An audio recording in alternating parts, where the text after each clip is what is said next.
Good evening. We host these lectures as a mark of the commitment of the House of Lords to the deep study of issues in recognition of our constitutional duty to scrutinise and in token of our readiness to consider the long-term consequences of the decisions we make. Here, and I'm unashamed to say it, in this House we have experts, and here we listen to experts. And tonight's lecture is entitled The Past and Future of the American Constitution. One of the inspirations through my life has been President John F. Kennedy, a figure whose statesmanship left an indelible legacy. In a speech at Independence Hall, the site of the signing of the US Constitution, Kennedy described why that document had proved so successful. He said, "Because our system is designed to encourage both differences and dissent, because its checks and balances are designed to preserve the rights of the individual and the locality against preeminent central authority." He recognized with wisdom the value of debate, and he acknowledged with humility the value of checks on the powerful. The US Constitution, its past and its future, are subjects of significant interest in the United Kingdom and in this House. And we are linked to the United States by history, by culture, and by our friendships and attitudes. And we understand why the American story matters. At the time the Constitution was written, Britain's institutions were studied, imitated, and at times consciously rejected. Today, Britain studies American institutions with similar focus. And in our studies, we should first welcome Sir Simon Schama back to the city in which he was born. He is currently University Professor of Art History and History at Columbia University in New York City. Simon will be familiar to many of us through the contributions in the global media, including the Financial Times, the New York Times, and others may have read some of his 20 published books, including The Story of the Jews, Landscape and Memory, or Foreign Bodies, Pandemics, Vaccines, and the Health of Nations. And others may have been captivated by the dozens of TV documentaries in art, history, and literature for which Simon has been writer and presenter, and more is to come with music, but we'll leave that for another day, Sir Simon, to you to tell.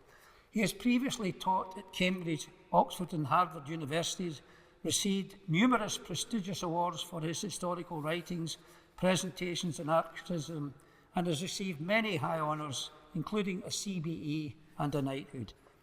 In all aspects, no person could be more qualified to advise us on the past of the US Constitution, or to invite us to ponder on what its future may hold as we live through turbulent times. I am sure that, like me, you'll consider it a great privilege that we have Simon with us here tonight. So please join me in welcoming Sir Simon Schama.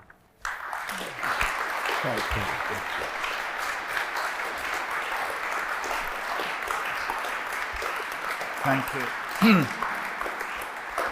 Thank you, Lord Speaker. It's a tremendous honour to be here this evening with you, not least because I think it's actually the only room that has more gold in it than Donald Trump's Oval Office right now, actually. So I think we're not bringing him in. You have even more gilded ideas. It's daunting, though, of course, as well as being an honour, since I remember that it was James Bryce, Liberal MP for Aberdeen South, later Lord Bryce, who in 1888 published the first of 3 exhaustive volumes which were called The American Commonwealth. And they remain for a very long time the go-to encyclopedia of the institutions of American government. Bryce, who first visited the United States in 1870, but then made many more journeys thereafter. So he was there just 5 years after Lincoln's assassination, was motivated to write and publish, so he said, by his dismay at the ignorance of most of his own countrymen at what kind of animal American democracy was. Or they were too reliant on Alexis de Tocqueville, no bad thing, many of us would maintain. whom he rejected in his Scottish Presbyterian way as altogether too much of a theorist and not enough of a practical analyst of governing machinery. Does that sound Scottish to you, Lord Speaker? Maybe. Head on. Yes. If that was indeed a problem, Bryce was going to remedy it, and more so. His sources were, among others, Oliver Wendell Holmes, Theodore Roosevelt, and Woodrow Wilson in successive editions of the book. But as he himself said, also, quote, everybody I could find, not only statesmen in the halls of Congress and not only at dinner parties, but on the decks of steamers and smoking cars to drivers of wagons upon the western prairies, ward politicians and city bosses, including the scariest of all bosses, Boss Tweed of Tammany Hall, who Bryce described as a fat, largish man with an air of self-satisfied good humour and a great deal of shrewd knavery in eye and mouth. Who could imagine such a creature in American politics?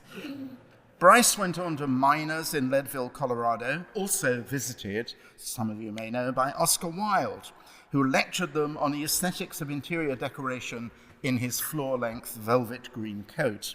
He literally sniffed at dollar bills in Wisconsin and thought they whiffed of the hides of animals worn by immigrants from Scandinavia, endured many toast-heavy banquets, and concluded that American oratory was as bad as everywhere else, except that the speeches were shorter and fewer than in England.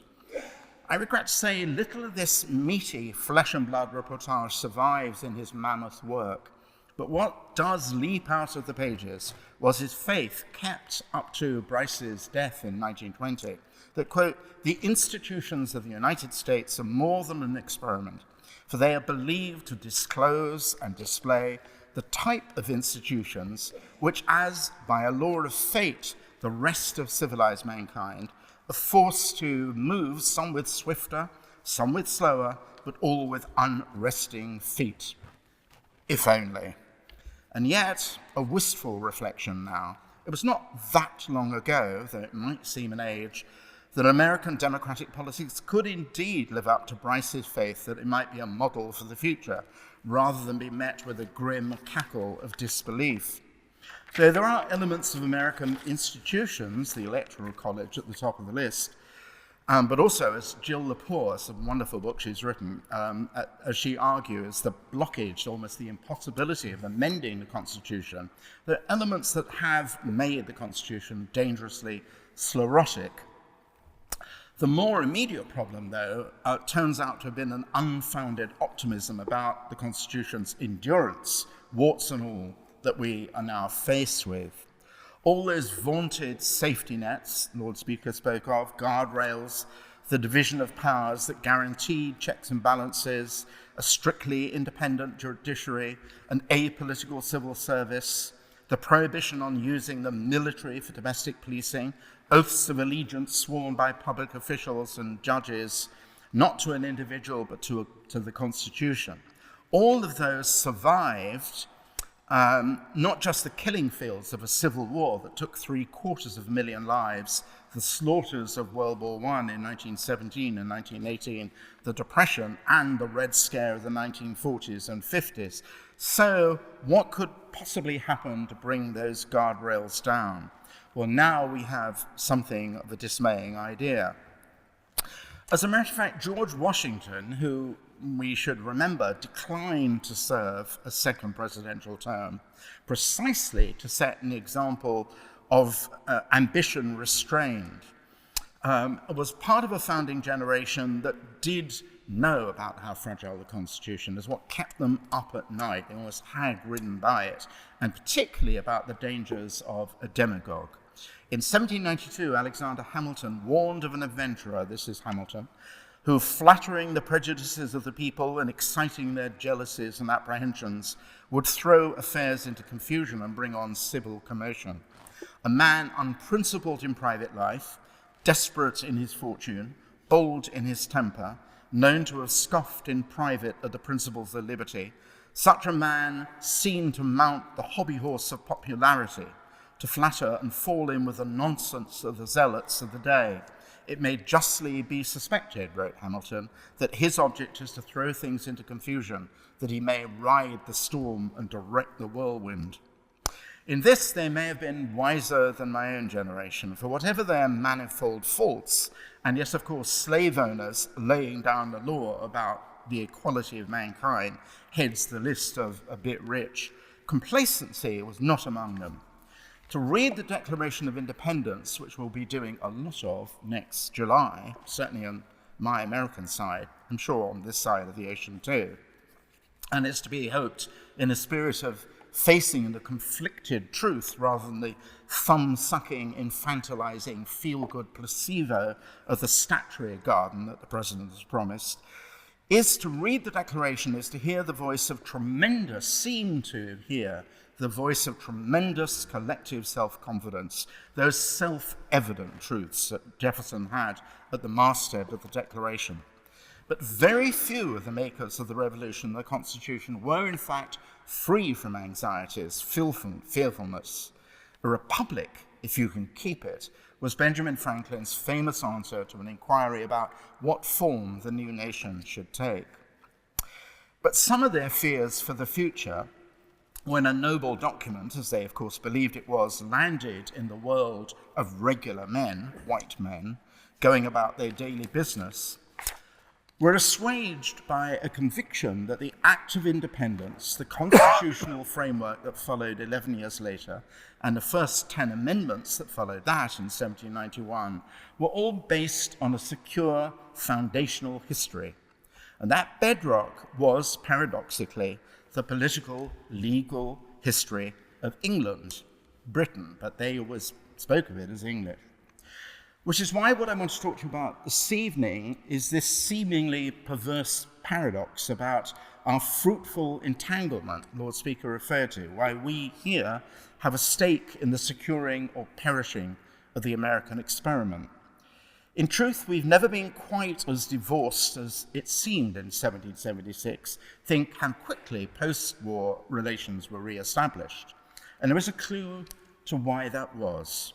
The clue lies in the title to two of America's founding acts, namely the Declaration, that word, and a Bill of Rights. Sound familiar? If they don't, and perish the thought, look around you here. For the particular British history that young America evoked are yours, are ours. In the years after Parliament burned down in 1834 and a style had to be chosen for its rebuilding, both for the external fabric and interior splendor, I stress, not pomp, of course, 97 projects, I'm sure you'll know this, were submitted for the competition, and the winner, as you all know, around us was Charles Barry, who up until the 1830s had mostly made his name from watered-down, inoffensive neoclassicism, in which many, if not most, of the public buildings were housed in the reign of George IV and William IV.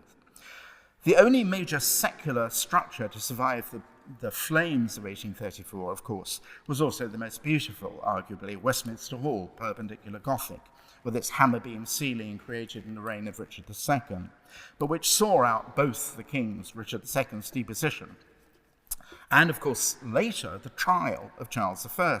Hence, Westminster Hall as a space of the nation, not just the property of monarchs. But Barry's Gothic revival design, reinforced decoratively when the mystically and manically exuberant Augustus Pugin became his design partner, was not meant to be revolutionary, but evolutionary, to seat lords and commons in a house of historical memory. More specifically, the memory of government by consent. That characteristic was imagined by the 18th century jurist William Blackstone, deeply revered in America, in colonial America, to stretch back into the mists of the Anglo-Saxon past, when a consultative assembly of the Wittengemut was believed to have acted as a restraint on the pure will of monarchs. In that narrative, the laws, although of course only, yes, I'm looking for the right way. Somewhere we have Alfred the Great, actually. We have at the other end of the hall, other end of the gallery. The laws of King Alfred and Edward the Confessor were thought to have been embedded in the government of the Saxon kingdom before being annihilated by the yoke of the Norman conquerors. It's quite nice that William the Conqueror is not quite on handshake space with Alfred the Great. Gone but not forgotten, revived by Magna Carta, reawakened whenever kings or queens overstepped the restraints on arbitrary arrest and seizure of person and property. The unwritten British Constitution became, in Blackstone's words, the immemorial core and treasure of political life.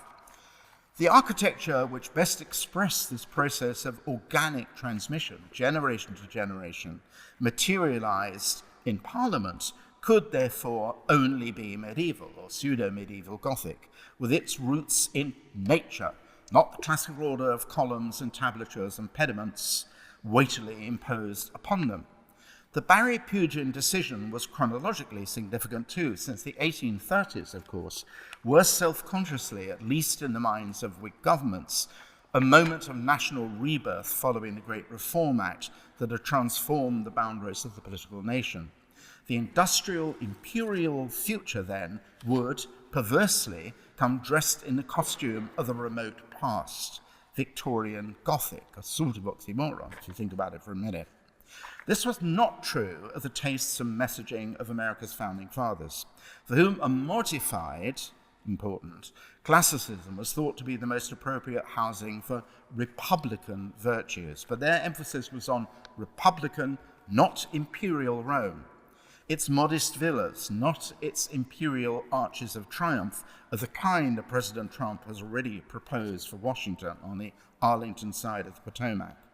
Hence the ideal of bucolic Palladianism, exactly of the modest dimensions that were built for Washington and Jefferson. Jefferson, of course, built. So you had in Jefferson's own mind something that architecturally really expressed modesty and austere Republican virtue. Monticello, not Mar-a-Lago. A library, not a ballroom. A university, not a statuary garden.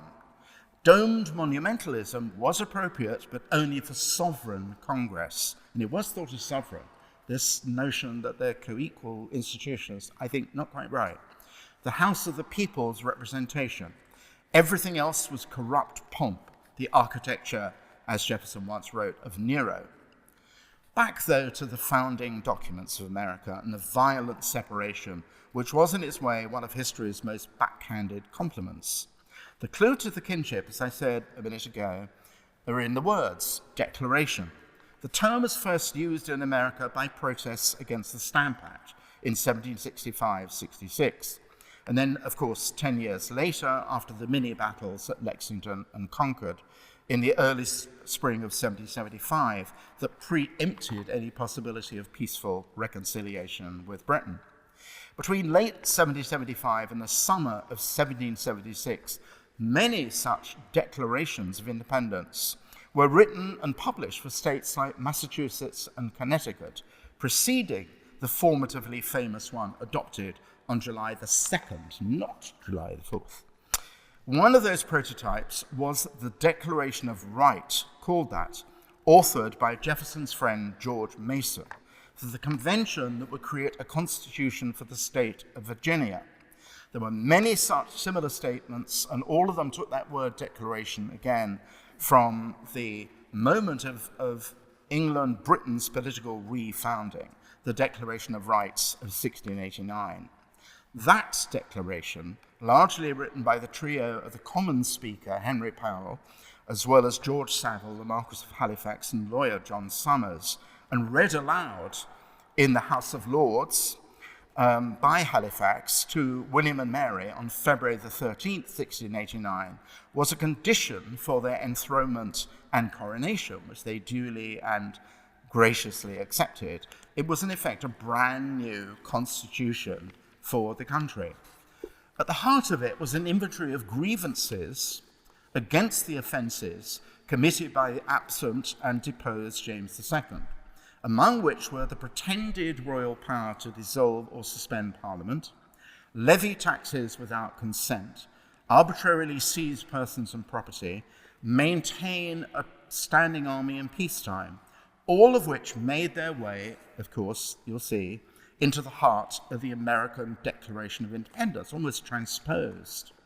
Earlier drafts of the American Declaration of Independence, as Pauline Maier noticed, and it's a really wonderful book. If you want to read one great book on the Declaration of Independence, read Pauline Maier, M-A-I-E-R, a book called Patriotic Scripture.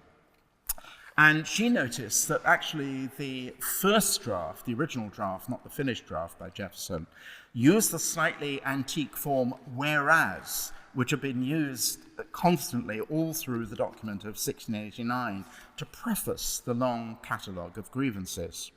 The American Declaration also reiterated the English prototype by insisting that the transgressions and injuries, their word, had been willfully repeated and, put more emphatically in the Philadelphia document, had been part of a systematic design to introduce a tyranny into a hitherto free society.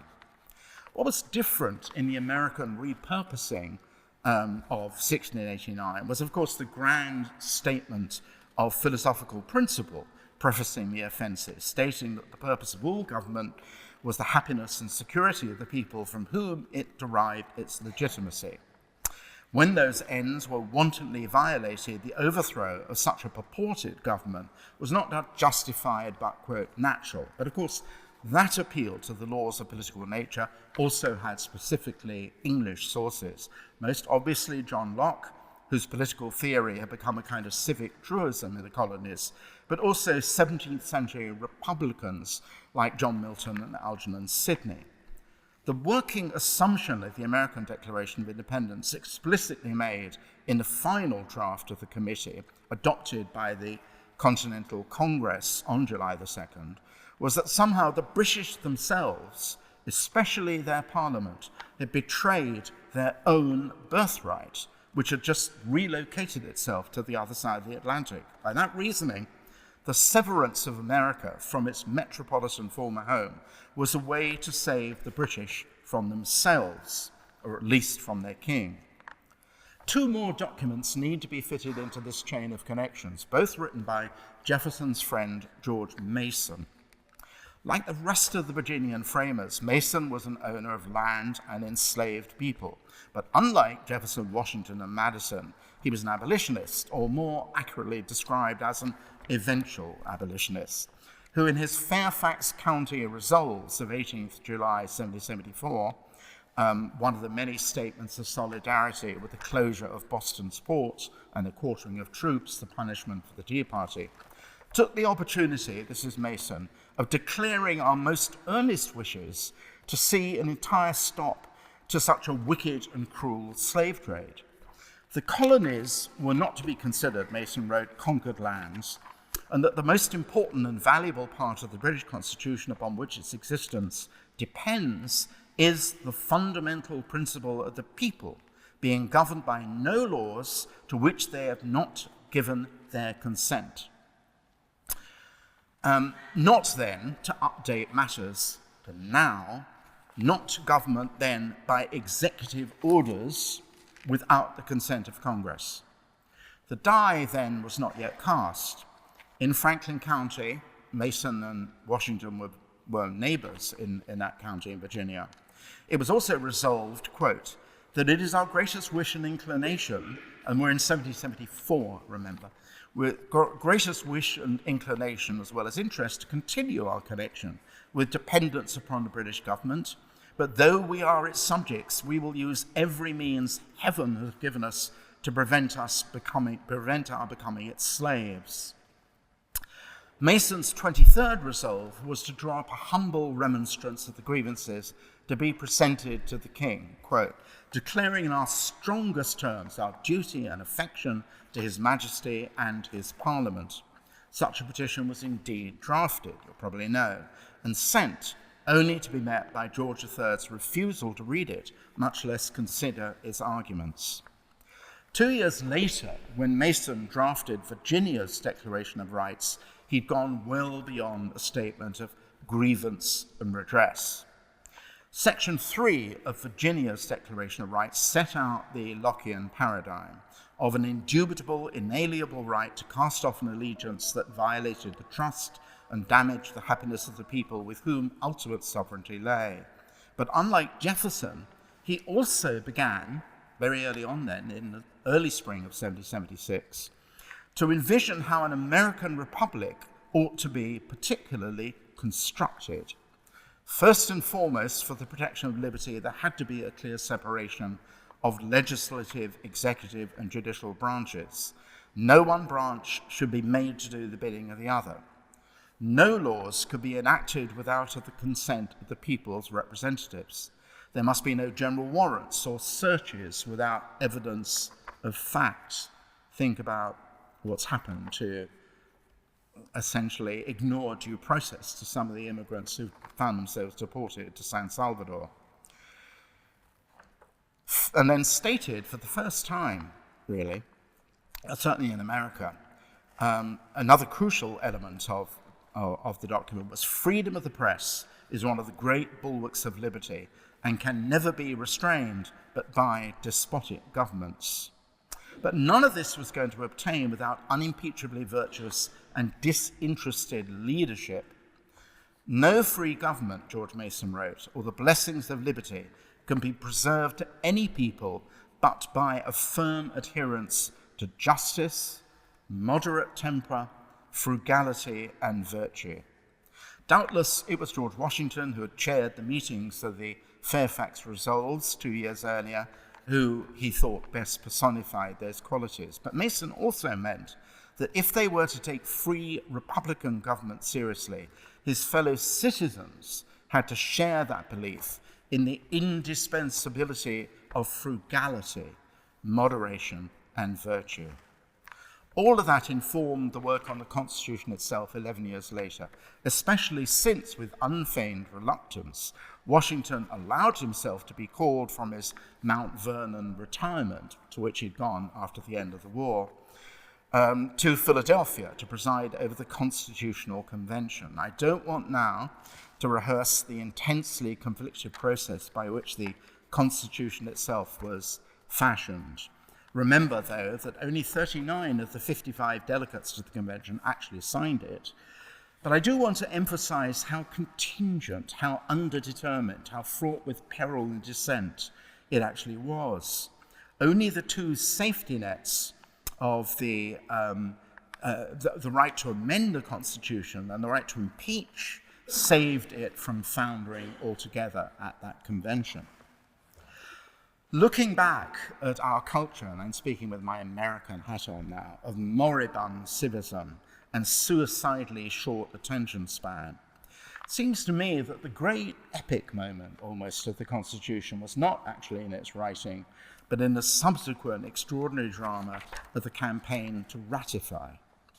That campaign began in December 1787, though the outcome hung in the balance until June the 21st, 1788, when the requirement of 9 of 11 states ratifying was clinched by New Hampshire's positive vote. That drawn-out process, which continued in some states, notwithstanding the fact the Constitution had been ratified, but the debates went on all the way to 1790, presupposed a nascent civic community of people who were literate, well-read in newspapers, broadsides, and books, fully aware of the magnitude of the moment. This, after all, was the world's first written constitution.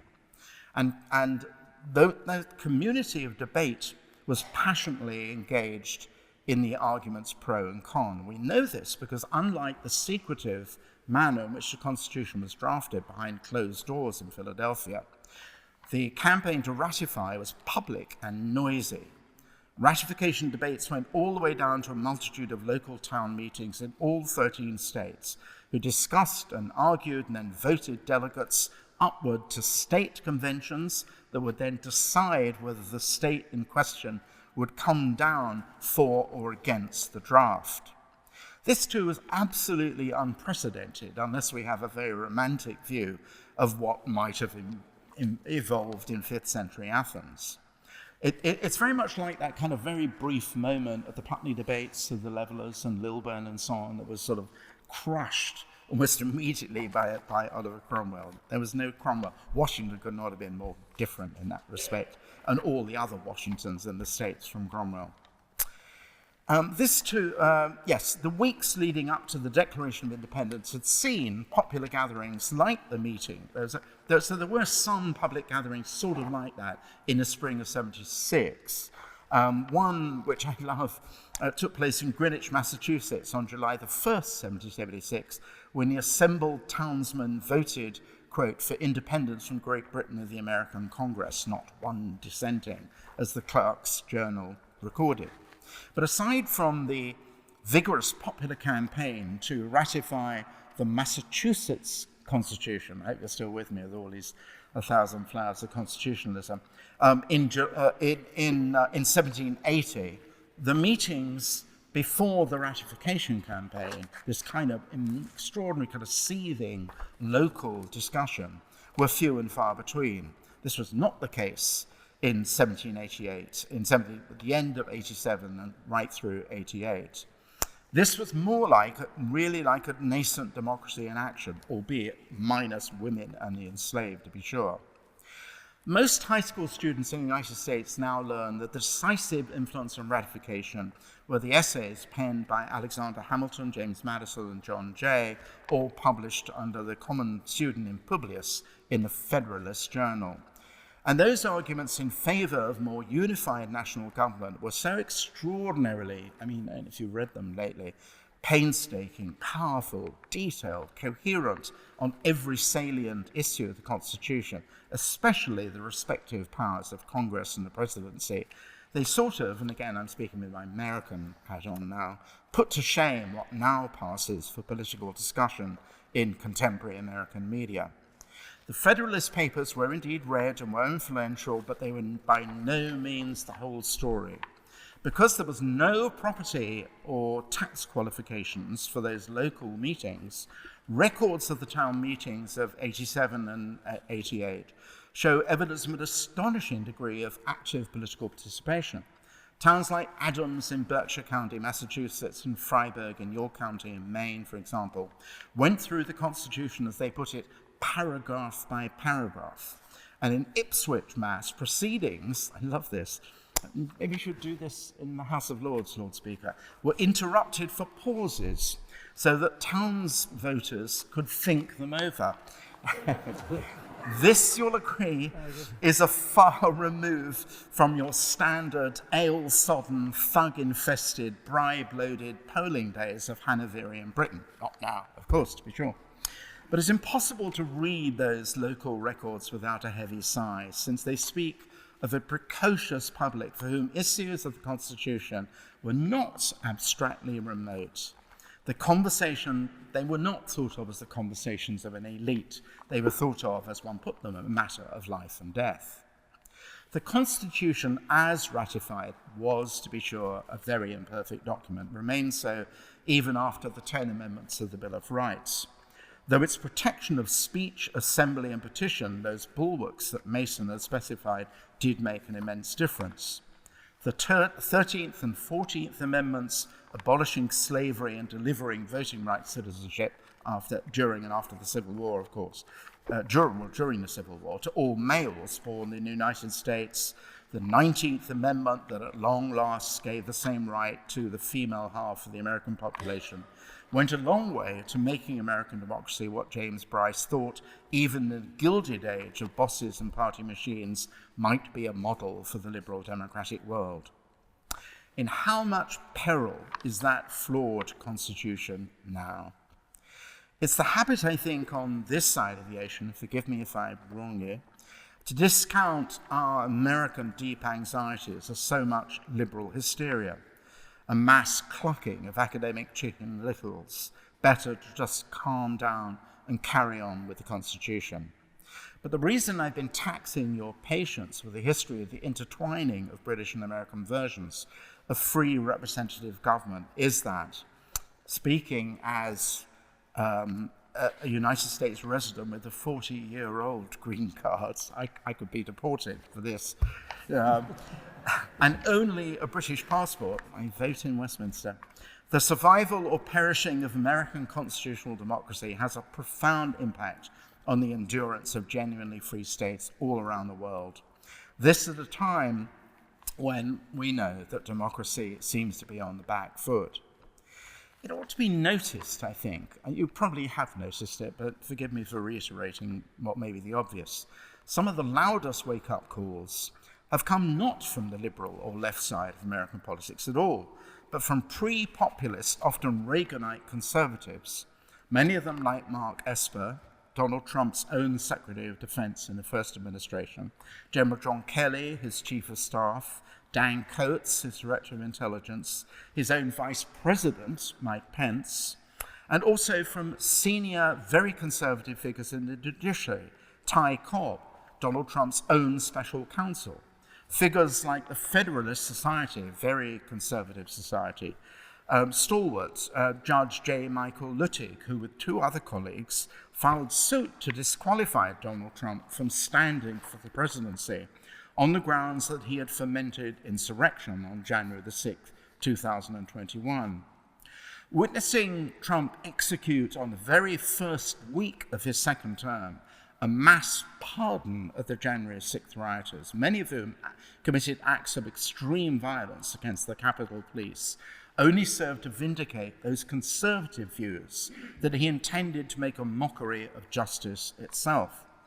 Nothing in the way he's since used presidential pardons is likely to have changed those conservative minds. The Department of Justice is now a fully owned dependency of the president, transformed through firings of anyone balking at leaning on the scales for Donald Trump into a department of retribution. We can't say we weren't warned by Trump himself. The list of constitutional violations committed or threatened is long, longer even than the catalogue of transgressions directed at George III in the Declaration of Independence. The received wisdom, as I've hinted, about the Constitution is that it's formed from three co-equal separate powers. But to really read the Constitution is to sense that's not quite true.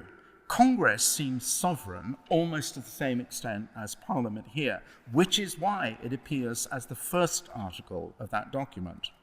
All powers to legislate are vested exclusively in the two chambers of Congress, including the authority to make commercial agreements and regulate trade with other nations.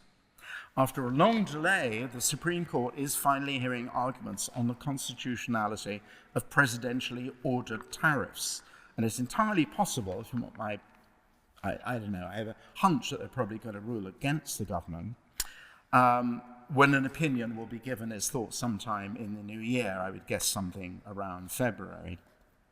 But of course, it's to the administration's advantage that the wheels of justice turn very slowly, and rulings, often as not against the government, can be stayed by the Supreme Court, as they have been, on procedural grounds.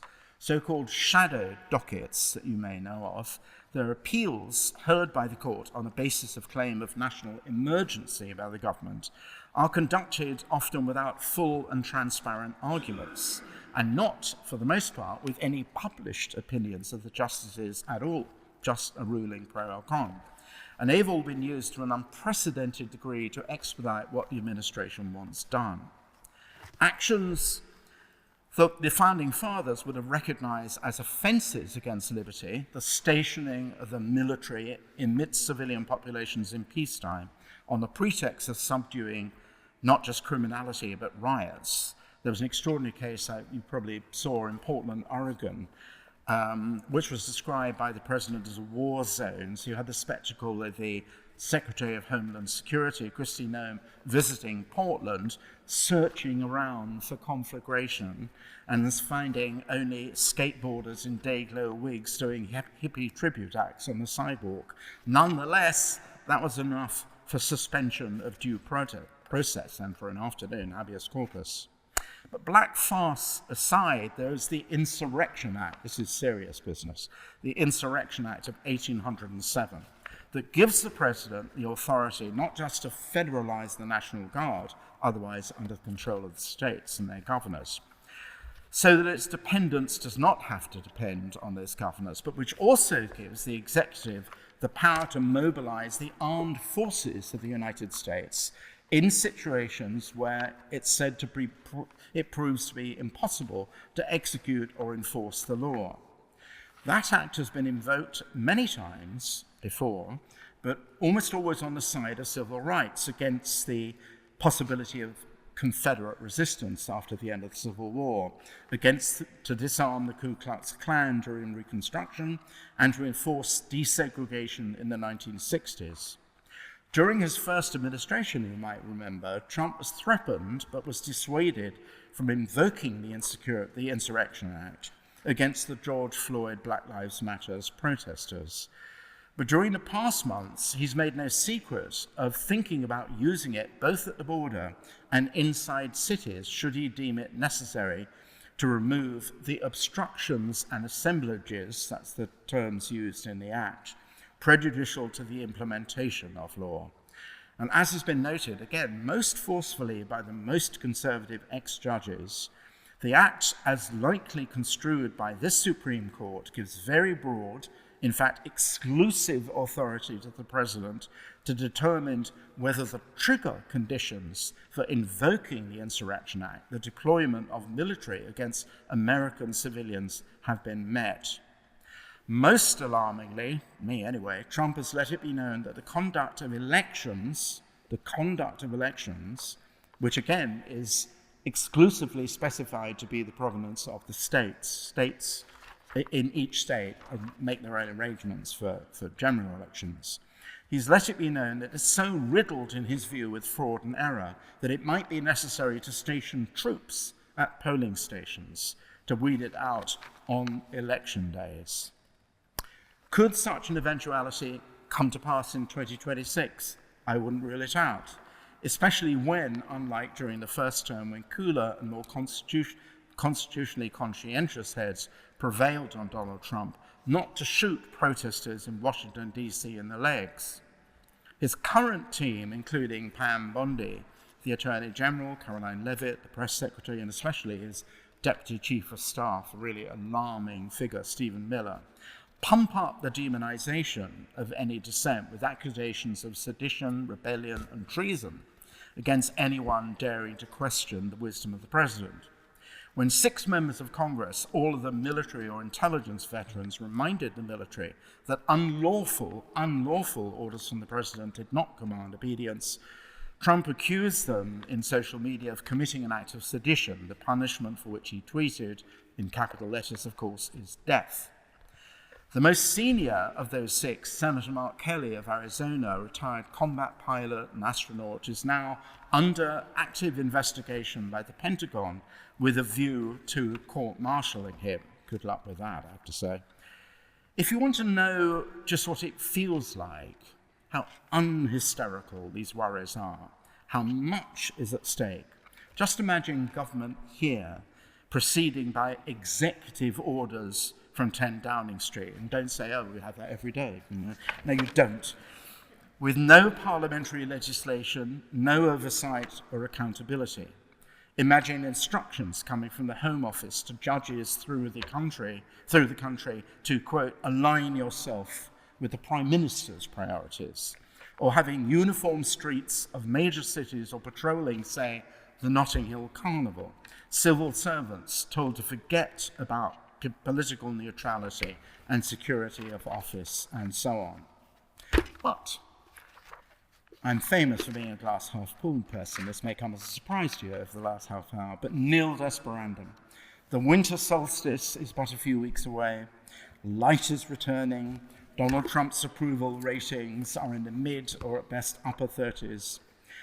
The lesson drawn from this, though, by many of the Democratic Party's leadership is not that the American public has been outraged on the president's assault on traditional norms and ethics of government, but rather by his inability to deliver on the promise of reducing inflation, and that it would, as some say, be a mistake strategically to focus attention on threats to the Constitution that leave the public cold at the expense of trying to take him down with attacks on economic promises unfulfilled. But need these two lines of opposition be mutually exclusive? Thinking back to the hothouse debates 250 years ago on independence and ratification. It's fatally condescending, I think, to assume the public cares little whether constitutional democracy lives or dies, especially when the alternative is a faux populism, masking oligarchical rule by trillionaire techno-brewers with little taste for democracy and a surety that they know better. There's much at stake here, then, in the year ahead for America and for the free world that Lord Bryce thought to be inspired by the American Commonwealth. As for myself, I don't altogether despair of political leadership that might argue for the mutuality of liberty and prosperity, of decency and power. Such a miracle has happened before, when a president, not much one for ballrooms, had the temerity on a solemn occasion with a nation brutally divided to imagine a national resurrection, a government truly of the people, by the people, for the people.